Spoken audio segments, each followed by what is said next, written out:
বন্ধুরা, সকাল সকাল বাড়ির পুজো হয়ে গেছে। আর আজকে প্রত্যেক দিনের না অনেক রকম গাছের ফোঁটা ফুল দিয়ে সুন্দর করে মন্দিরটাকে সাজিয়েছি। আর দেখো আজকে সিংহাসনটা কত সুন্দর লাগছে দেখতে, আর দেখে যেন চোখ জুড়িয়েই যাচ্ছে। কত সুন্দর লাগছে সিংহাসনটা। এ তো অশোক ষষ্ঠী, তাই মা এখানে একটু পুজো দিয়েছিল নারায়ণের কাছে, একটু যা পেয়েছে ফল মিষ্টি, আর এখানে পুজো দিয়ে নিয়ে চলে এসছে। আজকে মা অশোক ষষ্ঠীর উপোস করেছে। আর এখন দেখো মা কী করছে, দেখা যাক। পরোটা হয়ে গেছে, আর দেখি কি হয়েছে। তরকারি হয়েছে কুমড়ো পটল দিয়ে, এখানে আলু ভাজি হয়েছে। এই আপাতত রান্না বান্না হয়েছে। চলো সকালটাকে এইভাবেই শুরু করা হলো।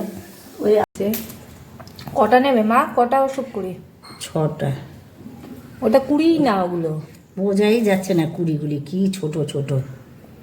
তোমারগুলোই বড়। বেচে দে তো, দাঁড়া বেচে দে। অশোক কুড়ি। আর কটা ডাল? কটা? 6টা। 6টা। কলা দিয়ে খাবে? এগুলি কি ওষুধ কুড়ি নাকি? ওইগুলোই তো। 1 2 3 4 5 6 হয়ে গেছে তো 6টা। এটা ফেলে দে।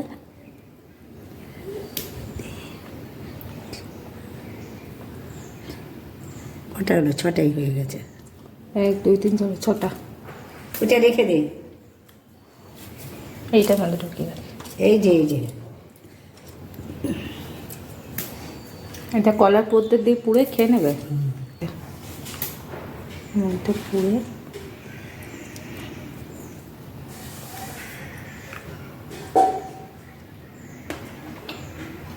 গিলে খেয়ে নিতে হবে।